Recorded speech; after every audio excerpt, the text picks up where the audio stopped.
First at 10, an Arctic blast taking over the nation for many cities. The first significant snow of the season. The Sky Bridge in Gatlinburg covered in snow.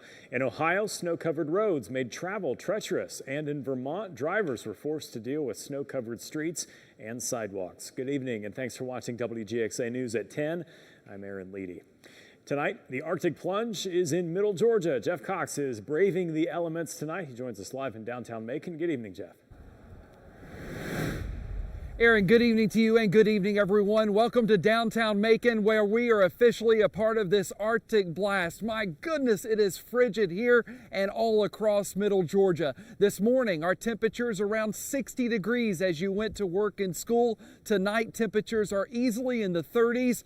And with the wind continuing to howl across the region, our wind chill, that feels like number, has now dropped well into the 20s, and that is a trend that will continue overnight. And by tomorrow, I wouldn't be surprised if we have a feels like temperature in the upper teens, especially north and west of Macon. This is by far the coldest weather of the season, a freeze warning in effect for all of Middle Georgia right now, and that'll last through tomorrow morning. Let's look ahead to your Wednesday with our school day forecast, and this is a cold one, folks. The bright side, it is going to be a beautiful day, but it will not feel very warm even with sunshine. So the hard freeze expected tomorrow morning, and again your wind chill right around 20 with some isolated upper teens. We should sneak into the 40s by lunchtime, but notice we stay there for the ride home. I think it will be very difficult for several areas, especially north of Macon, to try to reach that 50-degree mark tomorrow. It'll be very close, no doubt about it. You'll need the winter jacket all day long.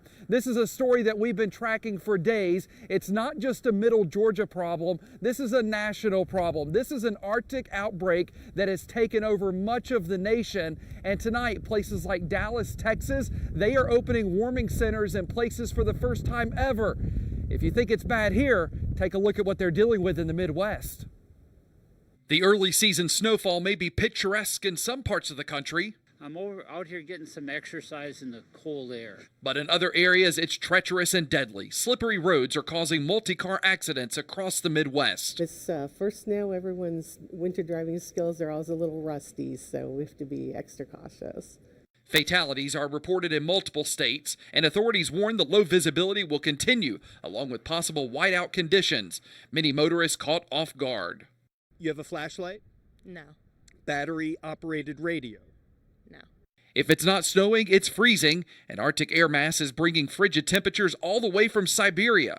My face, everything is freezing right now. People from New England down to Texas could see new records for mid-November. Some cities already have. The Twin Cities on Monday experienced the coldest high temperature there in 3 decades, just 18 degrees. Chicagoans woke up to single-digit temperatures Tuesday and wind chills below zero. For the first time ever, the Kay Bailey Hutchinson Convention Center in downtown Dallas is being used as a warming shelter, and the lines to use it are long. The last 4 years alone, I know that's 8 people freeze to death. You know what I mean, on nights like this. By now, some Midwesterners may anticipate the rapidly changing conditions. December, we might be wearing t-shirt again. But they don't have to like it. We had our first snow last year about this time, but now it's getting to be too much like a regular thing. And tonight, well over 100 million people across the country will dip below freezing, including here in Middle Georgia. And to our moms and dads watching tonight, listen up. Tomorrow morning, if your kids wait at the bus stop, let's keep them in a car or indoors. To our bus drivers that are watching tonight, if you can, go to the kids in the morning. Don't make the kids come to you. We're live in downtown Macon. Jeff Cox, Wgxa News. Jeff, thanks so much. New tonight, fighting an endless battle with an illness that has no cure. A 7-year-old loses his battle with cancer. And tonight, Wgxa's Jayla Whitfield's taking a closer look on the impact he made on his community. Jayla. Marquise Mays was terminally ill with bone cancer. Now, he lost his life, but he never stopped fighting. Months ago, he became an honorary deputy with the Monroe County Sheriff's Office. They say he'll always be remembered for his strength, joy, determination, and willingness to always keep going. He wanted to, live his life as full as he possibly could. Marquise Mays passed away on Saturday after a long battle with a rare form of bone cancer. They told us that, he had a few months and we made arrangements. The Monroe County Sheriff's Office found out last year that Marquise was terminally ill and has stayed by his side ever since. Able to bring him in and try to help him have, some good times for the last, few months that they expected him to be here with us. In this courtroom, Marquise Mays was named an honorary deputy by Sheriff Freeman on August 20th. The sheriff swore him in. He got gifts afterwards and got some necklaces and stuff like that. He was very excited. The sheriff's office says Marquise's bravery lit up any room he was in. No matter how sick he was, no matter how bad he felt, he still had that smile on his face and tried to push through. Sergeant Blattenberg became close with Marquise and says he was determined to keep fighting. In a statement, Sergeant Blattenberg said Marquise will always be remembered for his willingness to push through his illness and his courage no matter what adversity he had to face. On Saturday, Marquise lost his battle with cancer, but the 7-year-old touched the lives of so many. So we were like his second family. We were always there, anytime he needed anything. Now, deputies tell me they learned to keep going for Marquise. Regardless of the circumstance, just keep going. A celebration of life will be held this Saturday to remember the life of Marquise at 11 a.m. For more details, please visit our website. But for now, in the studio, Jayla Woodfill. Happening now, former President Jimmy Carter recovering after an operation to relieve pressure on his brain. The Carter Center says there were no complications from today's surgery. Carter was admitted to Atlanta's Emory University Hospital last night. The center says the brain pressure was caused by bleeding from recent falls. Earlier this year, Carter fell at his home in Plains while leaving to go turkey hunting, which required surgery to repair a broken hip. 5 months later, Carter had another fall, resulting in stitches above his brow. 10 days after that, Carter fell and fractured his pelvis. One doctor explains the recovery process for when someone has the type of surgery Carter had today.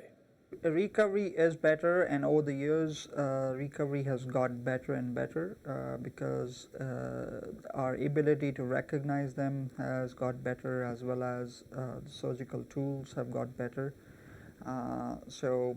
More and more number of patients are having these surgeries, and more and more are able to get back to their normal life after having the procedure. And President Carter will continue his recovery at Emory University Hospital in Atlanta. What is the future for dreamers in the United States? I'm Christine Frizzell at the Supreme Court, where justices are weighing that very question.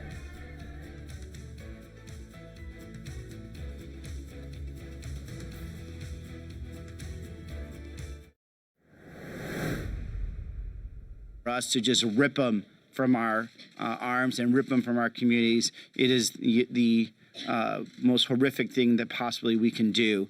And at its core, it is anti-American. New tonight, the fate of about 700,000 immigrants brought to the U.S. illegally as children is in the hands of this country's highest court. Sinclair National Correspondent Christine Frizzell was inside the Supreme Court for today's historic hearing on the DACA program and has a look at the arguments from both sides.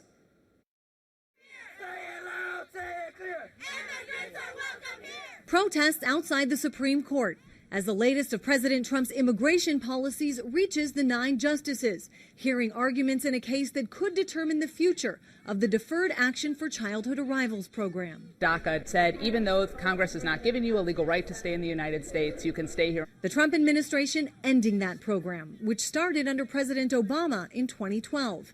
Those in favor argue against sending young people back to countries they don't remember, that their parents took them from as children. It's supposed to be the home of the free and the land of opportunities. We're outraged about the immigration policies and so forth that were set forth and then torn down. In court, plaintiffs' attorneys tried to make the case allowing DACA to wind down would have a negative impact to the U.S. workforce, military, and economy as a whole. One of the central reasons the case ended up here at the Supreme Court is because Congress has yet to pass comprehensive immigration reform. So when the Trump administration decided to rescind DACA and lower courts blocked that, this became the battleground, at least for now. Acting Director of Citizenship and Immigration Services Ken Cuccinelli says Congress should take notice. They complain to us continually about things they have control over. They complain about us wrapping up the DACA program. Well, they have the power as the Congress to make it a legal visa program. He said President Trump is willing to have a conversation with lawmakers revisiting DACA, but for now would refuse to enforce a policy it considers illegal and unconstitutional. A decision is expected in the spring. In Washington, I'm Christine Frizzell. Still to come, there are thousands of bridges across Georgia, and tonight in a story you'll only see here, we're looking at our region's broken bridges and what's being done to fix them.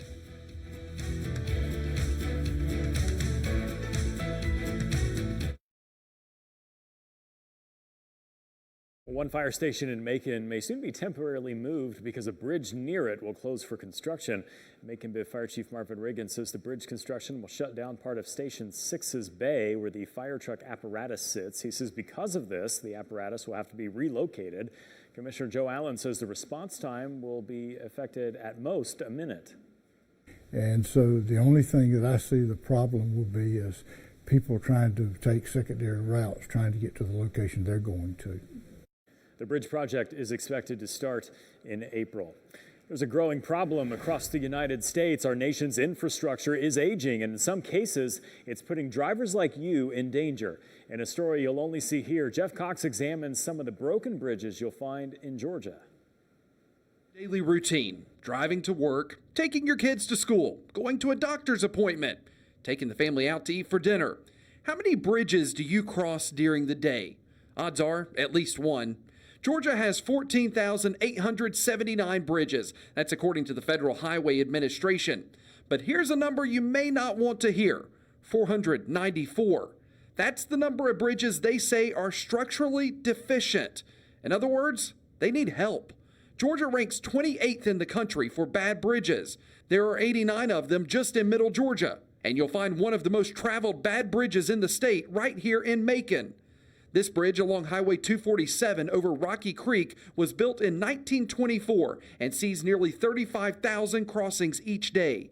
Georgia's Department of Transportation acknowledges our bridges need help. Penny Brooks. A great many of the bridges, not only in Georgia, but across the country, that we are looking at were built in the 50s, 60s, and 70s, which means they are at least 50 years old right about now. And we're hitting that point where they are not adequate to meet current and future traffic and transportation needs. And that's where the structurally deficient part comes in. 4 of the top 5 most traveled bad bridges in Middle Georgia are in Bibb County. You'll also find one in Jones County along Highway 49. But Brooks says if your routine takes you over one of these bridges, you shouldn't change your route just yet. Just because a bridge is deemed to be in poor condition does not mean it's a dangerous bridge. If a bridge were actually deemed to be dangerous, we would shut it down. State officials know our bridges need work. It's a top priority for them. The whole state right now has an emphasis on bridge rehabilitation and replacement.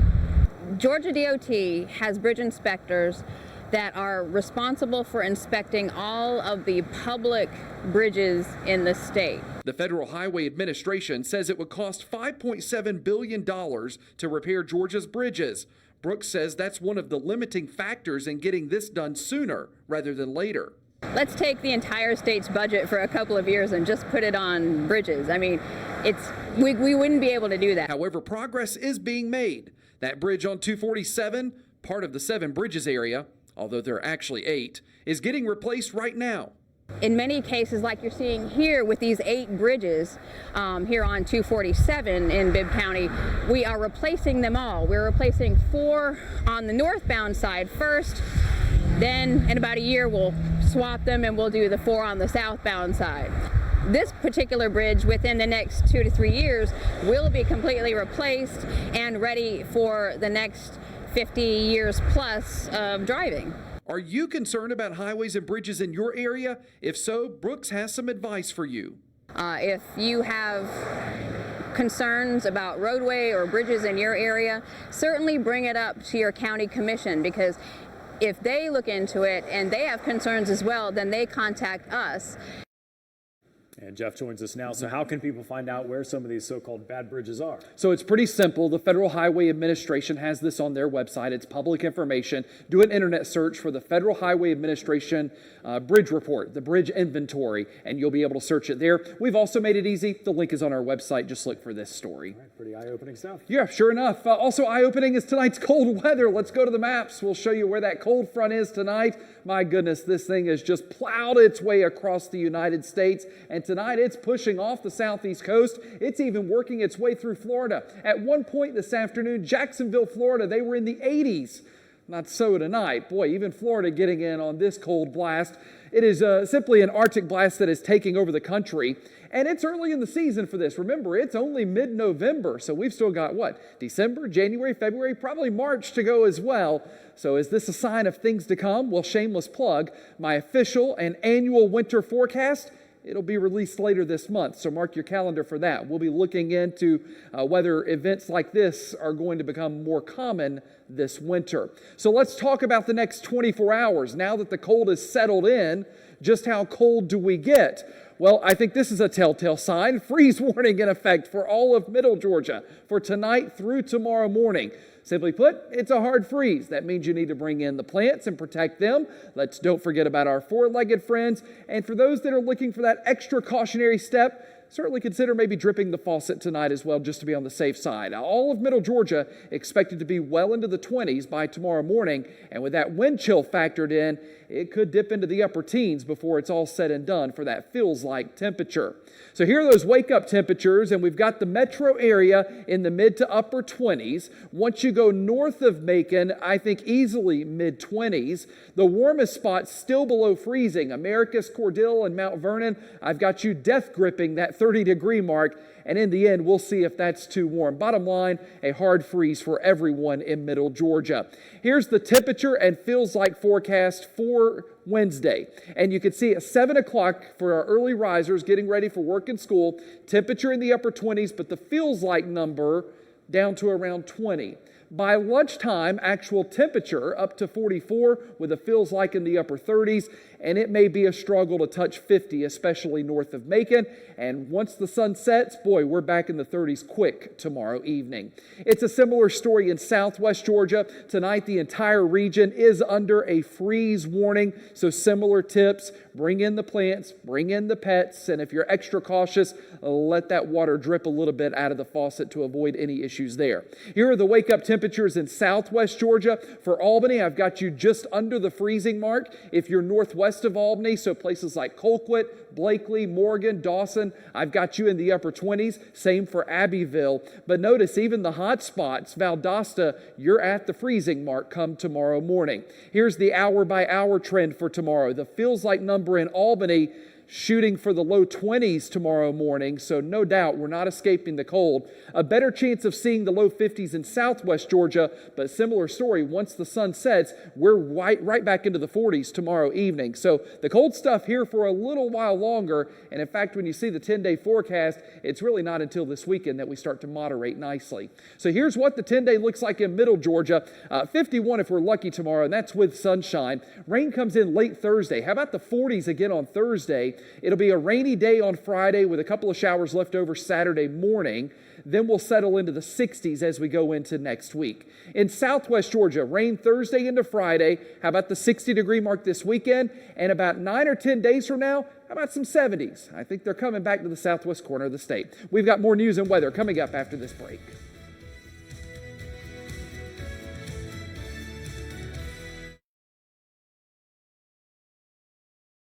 Continuing coverage at 10:24, it's the eve of the first public portion of the impeachment testimony. Republicans say it's an unfair process, while Democrats believe this could be an opportunity to sway public opinion their way. Lauren Blanchard is in Washington with a look ahead at tomorrow's big hearings on Capitol Hill. The first public impeachment inquiry hearings are slated to run for about 6.5 hours. But like all things on Capitol Hill, that could change. What's taken place behind closed doors for the last 7.5 weeks in 3 House committees will be wide open to the public Wednesday, starting in the House Intelligence Committee. They're going to be able to make the case. People are going to be able to watch it live on TV, and either they make the case or they don't make the case. The first open hearing will be Ambassador Bill Taylor, then Career Foreign Service Officer George Kent.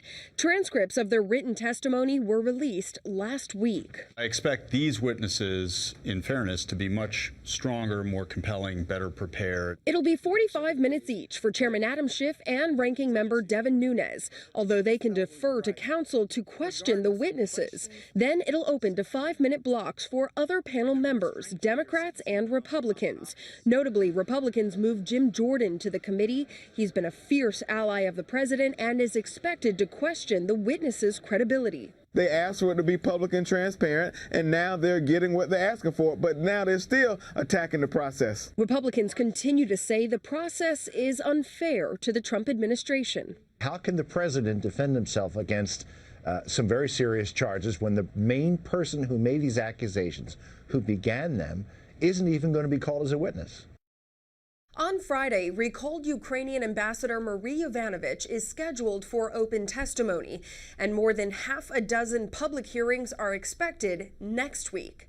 In Washington, Lauren Blanchard, Fox News.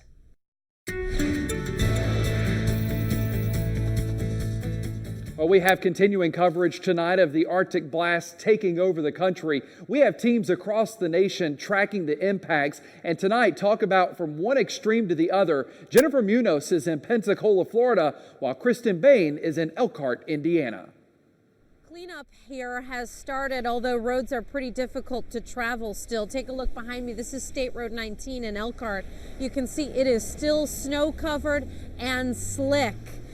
A system dumped about 4 inches of snow on our area yesterday. The lake effect machine started in the overnight hours, dumping another 6 to 8 inches of snow in some parts of the area. Schools delayed and closed in some cases. Police agencies throughout the overnight hours and into this morning reporting dozens of accidents and slide-offs throughout the region. The snow is expected to taper off and end by tonight, and of course the cleanup continues today.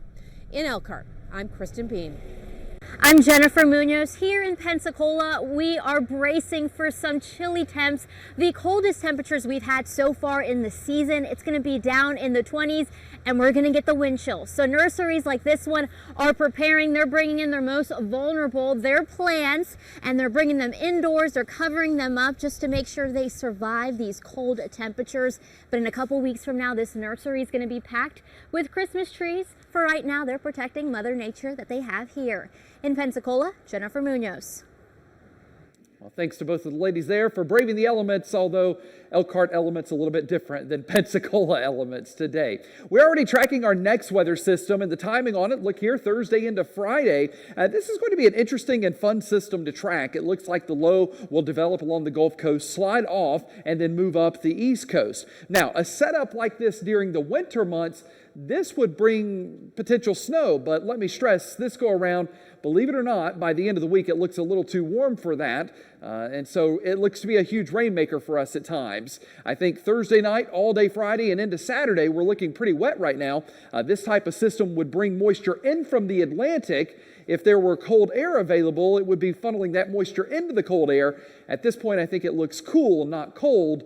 So a cool, wet end to the week based on what we see right now. It's something we'll be tracking closely over the next couple of days. We'll look at the latest numbers coming in from across middle and southwest Georgia as we brace for a hard freeze tonight. That's coming up in our second half hour.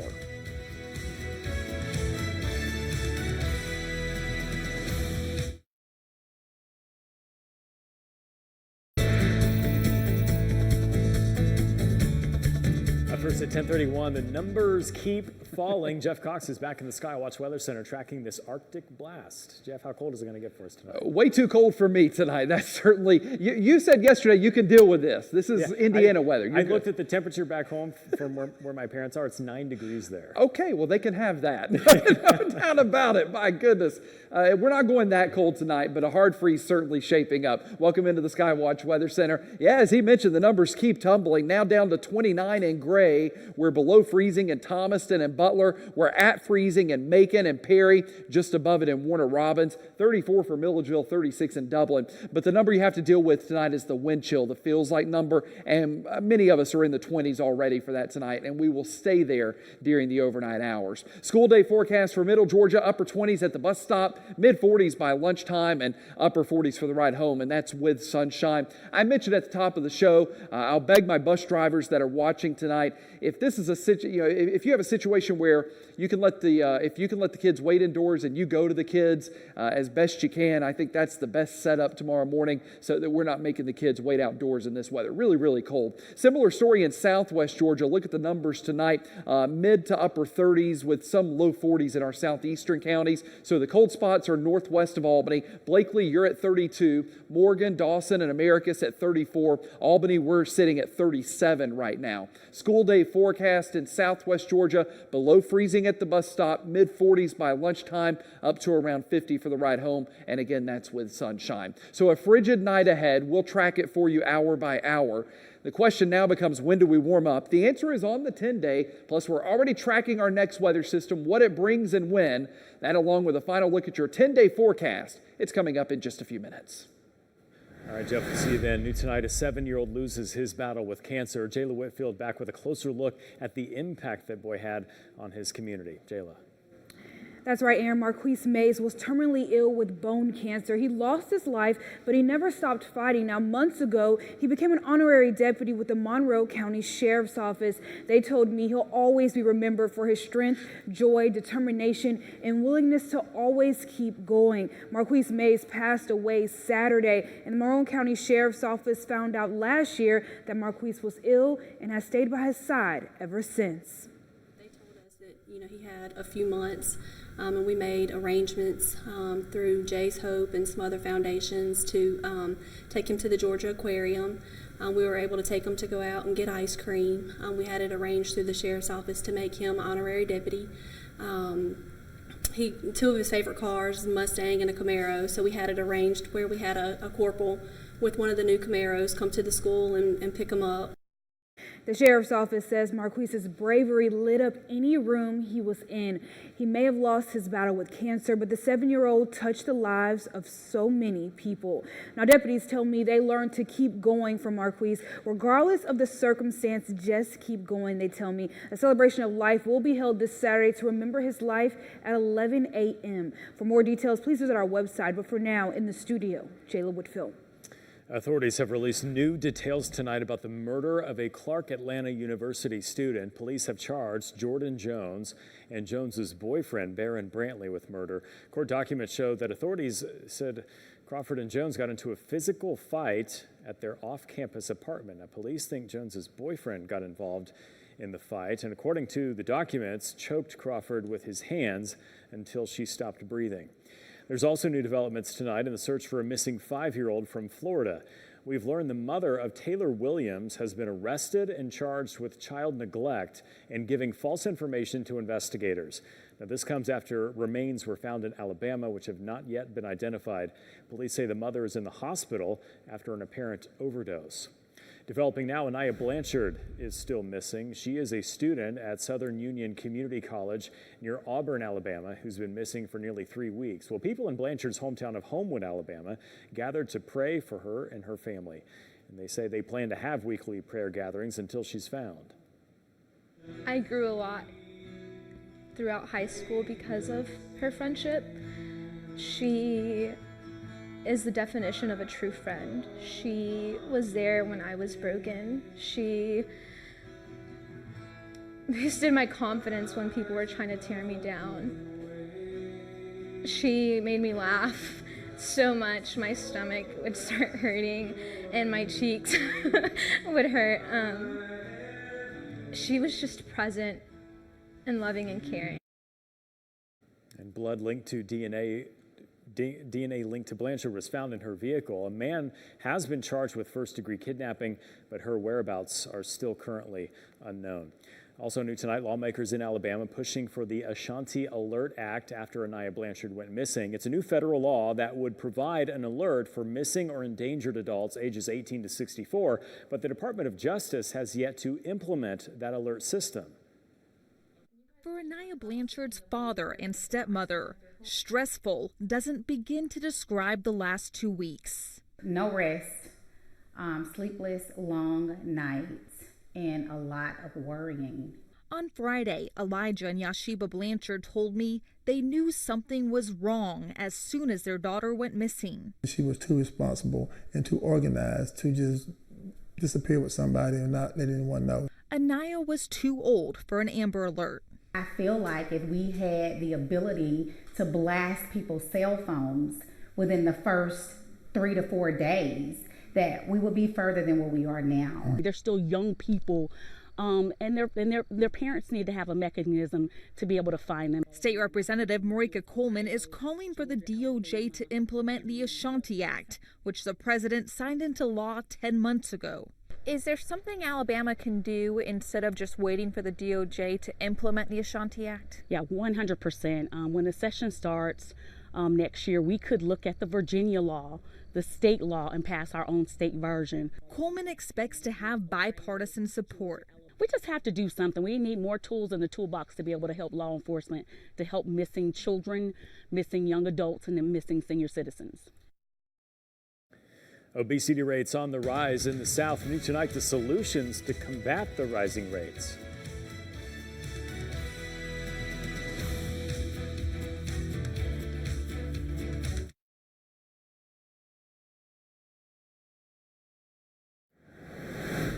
New tonight at 10:40, obesity rates across Georgia are on the rise. In fact, data shows that more than 30% of people living in Georgia are overweight or obese. Ariel Mallory spoke with health officials and also talked to a Georgia woman who made the decision to permanently change her life. She joins us live now with a closer look. Ariel.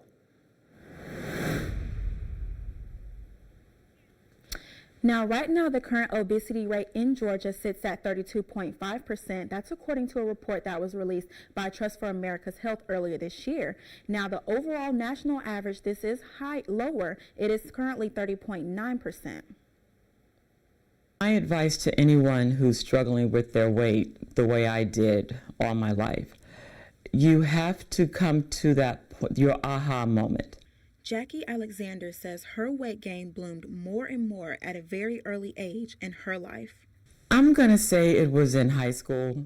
It wasn't so much a conscious thing. I just one day realized, oh my goodness, you're fat. After peaking over 300 pounds, one day Jackie chose to make the decision to no longer wake up and be unhappy with her weight. She had her aha moment. Just nothing worked. Until finally I just said, okay, I need a permanent solution. I had the surgery. She decided to have gastric bypass surgery, but Jackie isn't the only person that's combating this. Many people across Georgia deal with the problem of obesity, especially here in the South where many state rates tend to peak over 30%. From 2014 to 2017, we've had about a 1% increase in adult obesity rates. These are rates for Southwest Georgia, according to Ebony Kirkwood, who is the Chronic Disease Prevention Program Manager at the Department of Health. She says several factors can contribute to a person being obese. The main contributors of obesity and overweight are your food choices, physical activity or lack of physical activity, and I would say your environment. But what a person eats isn't the biggest factor of being overweight. A person's race or ethnicity can play a role as well, according to health officials. Across the United States, minorities tend to have higher rates than other ethnicities. Higher rates of obesity in the Black community and in the Hispanic community. Both of them tend to have a little bit higher rates of obesity, and then that sets them up for higher rates of diabetes and heart disease. Those are only two of the many health concerns that a person can face if they are battling with obesity. Julie Joyner says portion control is a big recommendation. Serving sizes of these starchy foods that we tend to load up on and shifting those away from large servings of pasta or rice or potatoes and having much larger servings of those non-starchy vegetables instead. Making these small lifestyle changes can have a huge impact on your overall long-term health. Now 90 pounds lighter, Jackie says she's no longer looking back and only looking forward to the future. When you finally get tired of being where you are, change course and stay on the course that you choose, no matter what. Now, anyone struggling with the problem of obesity and considering gastric bypass or any other surgery, make sure you consult with your doctor first to make sure that this solution is the right one for you. Reporting live in Albany, I'm Ariel Mallory.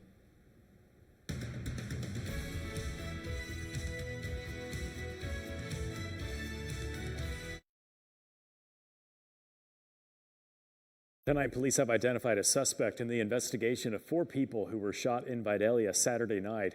Chief Brian Scott says a 10-year-old girl and 3 adults were shot in their vehicles. Their 10-year-old is still in a Savannah hospital in stable condition. Vidalia police are looking for 20-year-old Tacavius Desmond Walker. Police expect multiple arrests to be made, and they do not believe this shooting was a random act. That investigation is ongoing. Continuing coverage, Congress is gearing up for the impeachment inquiry of President Trump to go public. Meanwhile, House investigators are releasing 3 more transcripts from their closed-door depositions, including former Ukraine aide Catherine Croft. Croft told lawmakers that in 2017, then Budget Director Mick Mulvaney held up plans to send missiles to Ukraine. President Trump has repeatedly denied any wrongdoing. After this week, lawmakers expect at least 1 more week of public hearings. And the president's son, Donald Trump Jr., says his father did nothing wrong and is being attacked by the D.C. establishment. In an interview with Sinclair's chief political commentator, Donald Jr. defended his father and says the president is ready for the fight.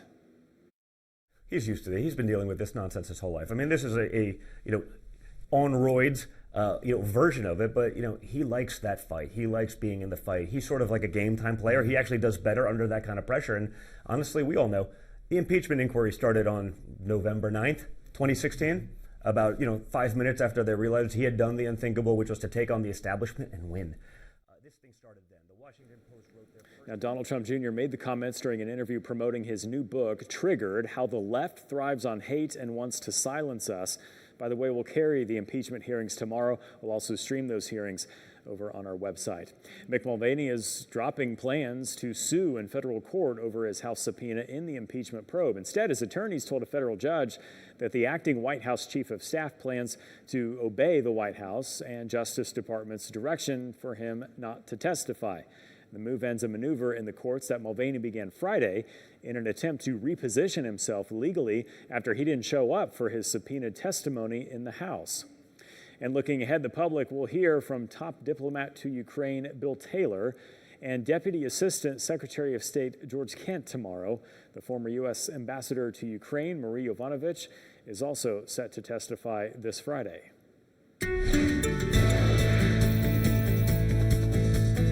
Current time is 10:48. We are continuing to track that Arctic blast sweeping the country tonight. Well over 100 million people below freezing tonight.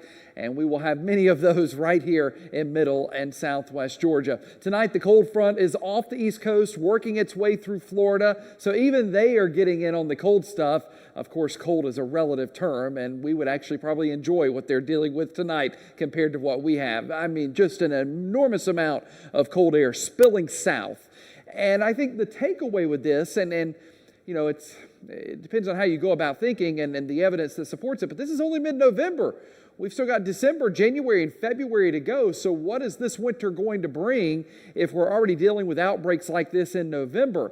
Well, that's my shameless plug that my annual winter forecast will be released later this month on this very newscast. So pencil it in that before the end of the month, we'll go over what we expect for the upcoming winter.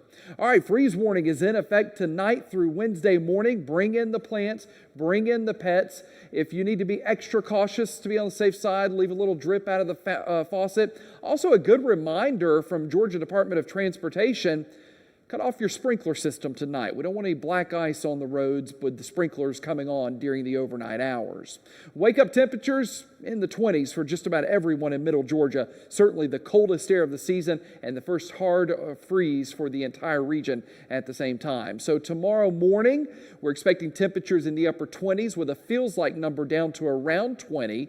By lunchtime, should be in the mid 40s, but it'll feel like the 30s. We'll get up to around 50 for an afternoon high, but once the sun goes down, boy, temperature is going to drop like a rock. Let's talk about Southwest Georgia. Similar story. Freeze warning in effect for everyone that is watching the show tonight. So bring in the plants, bring in the pets, leave a little drip on the faucet if you need to feel a little more cautious to be on the safe side. And like I said, any sprinkler system, cut them off tonight. Don't let them run overnight so we don't have any slick spots on the roads. Wake up temperatures, the coldest will be northwest of Albany. So Colquitt, Blakely, Morgan, and Dawson, I've got you in the upper 20s. Albany, I've got you at 31, and we'll be right around freezing once you get east of I-75. Through the day tomorrow, should warm up into the low 50s, but just like Middle Georgia, it'll cool off pretty quickly once we get past 5:30 or 6 o'clock. All right, your 10-day forecast. When do we warm up? Let's try to figure it out. Right around 50 tomorrow, back to the 40s Thursday with rain coming in late in the day. It's a wet Friday with a couple of showers Saturday morning. We'll be around 60 this weekend, and the 60s will linger through next week. In Southwest Georgia, 50s for the rest of the week, 60 this weekend, maybe some 70s about 9 or 10 days from now. That sounds really nice right now. We've got more news and weather coming up after this break.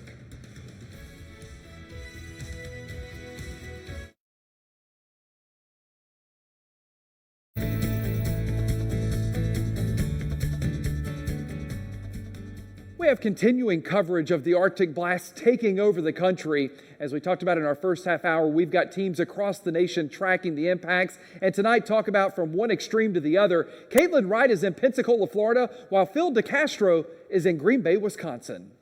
I'm meteorologist Phil DeCastro in Green Bay, Wisconsin, standing next to the actually frozen tundra right now of Lambeau Field. We are off to our third coldest start to a November on record in Green Bay. High temperatures running about 20 to 25 degrees below normal. And speaking of those high temperatures, we set a couple record low highs yesterday in our neighboring cities of Appleton and Oshkosh and Sturgeon Bay. Set a few record lows this morning as well. And today, this afternoon, looking like it'll be even chillier. So for now, we're just going to have to stay bundled up like it's the dead of winter already.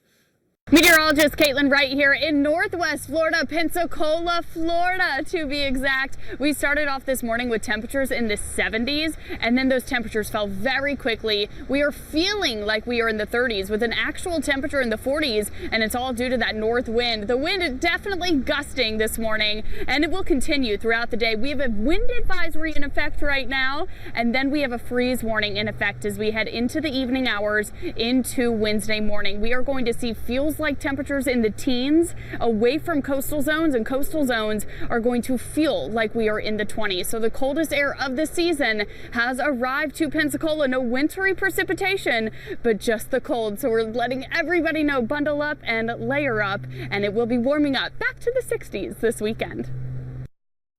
Rub it in, Caitlin. Thanks for braving the elements, although the elements in Florida look pretty tolerable right now. We're already tracking our next weather maker. It's going to be an interesting system for later this week, Thursday into Friday. We'll be expecting a coastal low to develop, and when this happens, it funnels moisture back inland from the Atlantic. If this were to happen in the dead of winter, we'd be talking about the chance for a snowmaking system, but I think it's important to stress no snow with this one based on what we see right now, but there will be wet weather. So Thursday night, Friday into early Saturday, the rain chance will stick around. So I think Friday's the wettest day right now as rain chances look pretty good. It's a system we'll continue to track. So in the short term, have the winter jacket ready to go, but don't lose sight of the umbrella. You'll need it later this week. Aaron? Finally tonight, Amazon says it's opening a new grocery store next year, but details are pretty limited right now. The currently unnamed store is set to open in Los Angeles. The company did confirm that the new store will not be a Whole Foods, which Amazon bought back in 2017. So, They're taking over. They're taking over, yes. Speaking of taking over, Disney Plus went live today. Yeah, you mentioned you had trouble watching it. Yeah, the demand was pretty incredible. It was interesting, some of the things that did not work. I chose to watch an episode of Boy Meets World. It worked just fine, thankfully. Then Harper went to watch Aladdin. Didn't work at all. So you got your show in, but she had to wait it out. Let's face it, it was important. That's all the time we have this evening. As always, thank you so much for watching. Daily Mail is coming up next. Have a great night.